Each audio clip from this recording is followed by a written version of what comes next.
mấy cái này luôn.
They look like they are going to dethrone Colfort Mariners at the top of the table.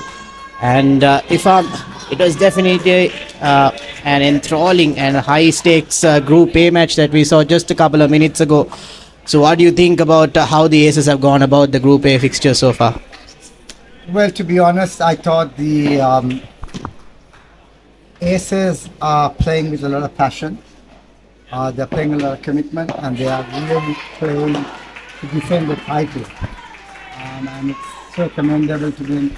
Before the league started, a lot of people questioned them on post-auction about the compositions of their teams and stuff. But without any surprise, Tehan is being Tehan.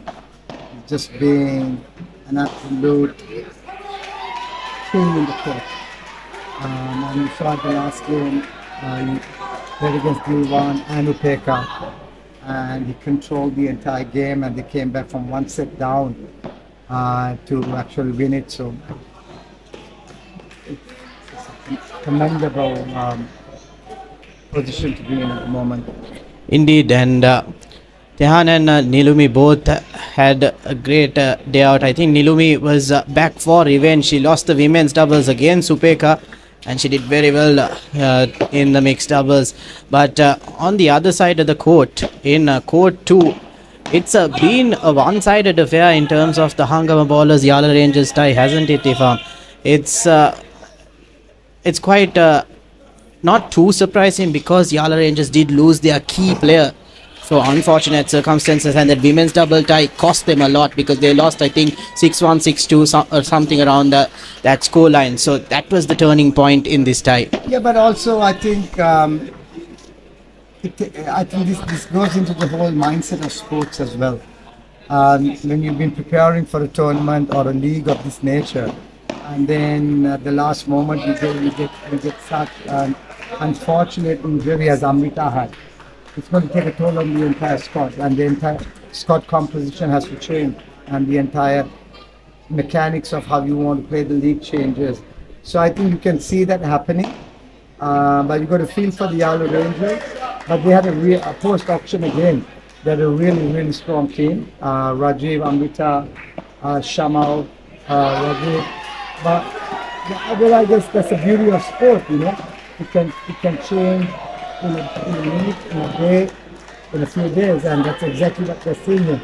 So that's the most important thing that franchises have to take into next year's auction in terms of building squad depth, making sure that they have backup options without building a team around one or two individuals. And that's exactly what the Colombo Aces did. They built the entire squad depth, and they are showing it at the moment, but I think Colombo Aces and Valligama Sharks and Gaul from day one seems to be the strongest team, but don't hold me to it. You know, everything could change by tomorrow, you know. So I was just about to say it's still day one. And also on your point about Valligama Sharks, they are the new team on the block, but they are one of the strongest teams, you could say, on paper as well. They've got a good composition. Their men's double of the Deseram brothers are quite powerhouse to deal with, and at the moment they are on track taking the top of Group A. If they go about proceedings here against Trinco Titans, just as the The current score reads 3-1 at the moment on court 1. If they go about this game as they are going now, I think it's definitely a tough challenge for the Aces as well. So that's going to be an interesting battle on top. So coming back to the Ahangama Sharks, you just spoke about their men's double, but for me, what has been impressed me the most is their women's double team. Anika and Chris. If you saw the last game, they were quite dominant, and it really shows that if you get your combinations right, because Anika plays powerful paddle, tennis, a mixture of both. But Chris was playing absolutely beautiful, setting up the point. He was playing the paddle that you generally see on Instagram and stuff. And then you saw the convincing win they had. So I think it again comes down to combinations of the teams that are working together. But like I said again, tomorrow these teams can get used, they'll change their combinations and they'll come out again. But we'll never know. And the beauty of the ICB might just think of commentary. The beauty of the league this year is the format. You could lose all your games today. You can come back tomorrow, and you could win the semi-finals. Yeah, and on that point, even though the Archers lost out on that tie to the Aces, they did rack up a good amount of points in the tie against the Aces. And Archers do have 2 more days to come back in the points, and they can get that one of the 2 spots to head into the semi-finals. But at the moment, it's Ahangama ballers who are 5 love up against the Yala Rangers in this mixed double match. Yeah, you could actually see that. I think the Ahangama ballers can see that there is a bit of a weaker opponent due to all the injuries and all the unfortunate incidents that has happened for the Yala Rangers, and they're trying to take maximum advantage in the first tie of this challenge. So they're trying to accumulate as much points as possible. Because as I said, tomorrow is a new day. So things might change. So you could see a lot of strategies from teams coming into place, trying to win more points, changing their strategies in place. But I think that's what you see at the moment happening.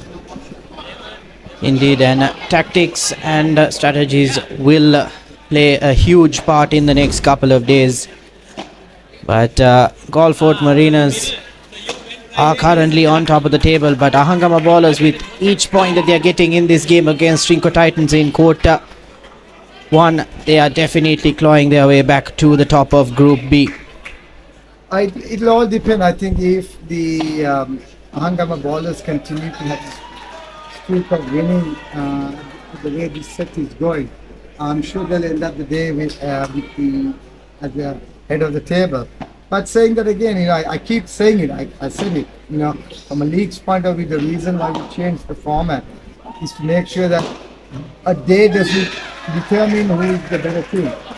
Indeed, Ifam, and I think the top 3 positions in each group have a chance to go ahead. And yes, just the lineup once again for this mixed doubles fixture: Dinali De Silva and Sankathu Koral for Ahangama ballers, 2 strong players for them, and Rajiv Rajapaksa and Tasha De Silva. I think it would have been a different story in the mixed doubles, like we've time and time again mentioned. But the Yala Rangers have to adapt. They have to come up with a plan, at least, even though they lose their particular matches, get a couple of points, get on the board, and please not finish at the bottom of the table. Yeah, the Yala Rangers need to show a lot more fight. They need to think of tomorrow. Tomorrow is always a new day. We coming from a cricketing country, we have seen how test matches have changed from day 1 to day 2. We go back to the famous Calcutta cricket match between Australia and India.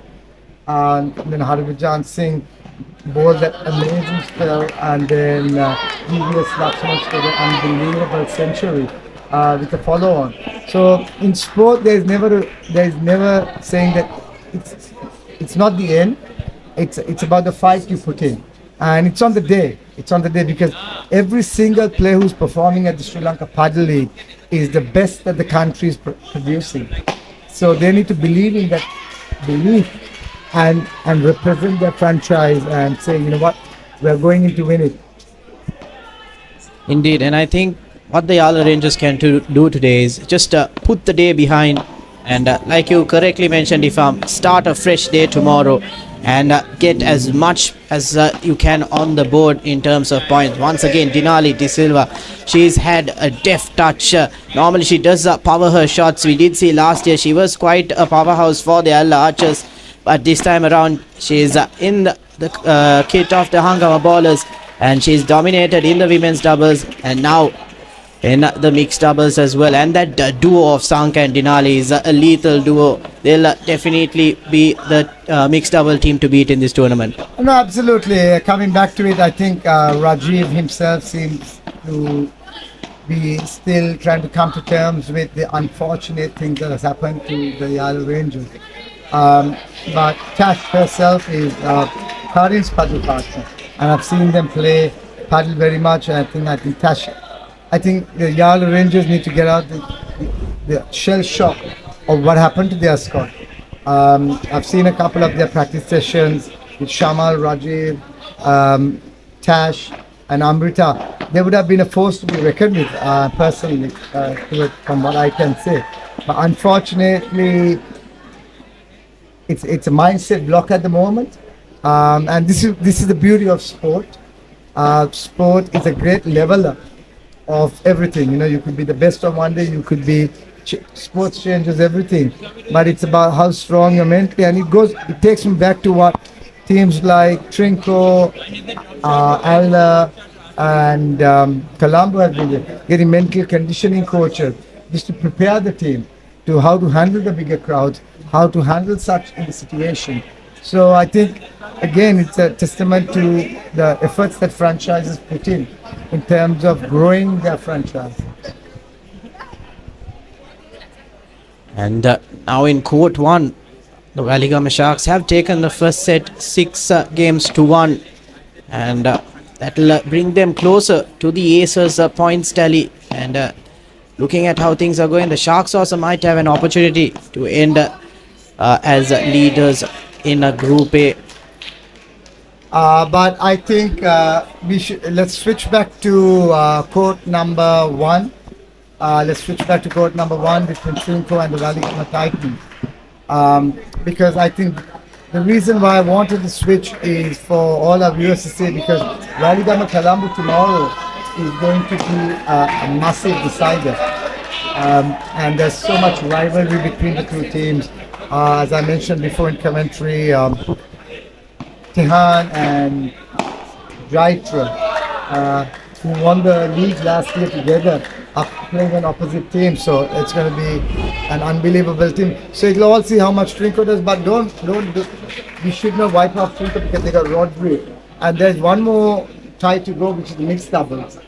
And that's going to be a massive tie. Rodri against Anushka, or whoever they decide to play against, and that's going to be a massive tie.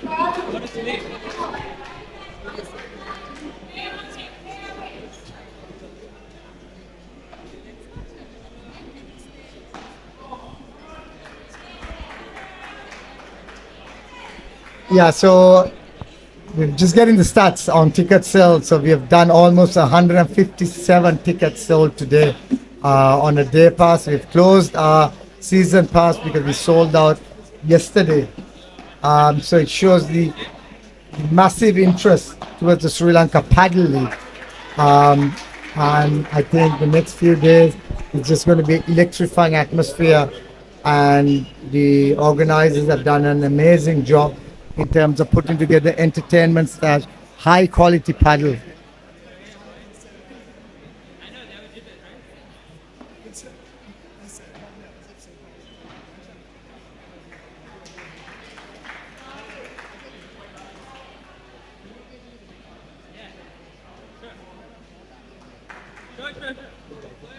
Hey, brother, man. Thank you, man. Thank you. Woo-hoo. Awesome. He's got great hands.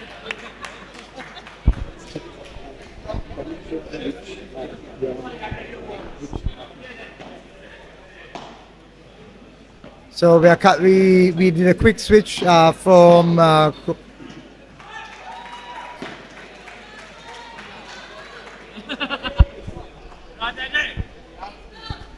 Yes, if I'm going back to your point about the rivalry between Valigama and the Aces tomorrow, that's going to be a mouth-watering contest. Each match, that's the men's, the women's, the even the intermediates and the mixed doubles. It's going to be quite a dominant display from both teams because they are the ones who are eyeing for the top of the group at the moment. But can't write off the Yala Archers and the Trinco Titans as well.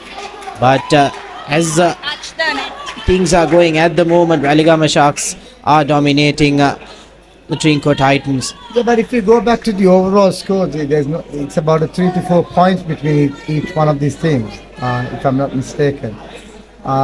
So tomorrow is going to be an absolute deciding day, and it's going to be a cracker day of paddle tomorrow. So anyone who's watching this live broadcast, please make yourself way back to the CR and FC.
Versus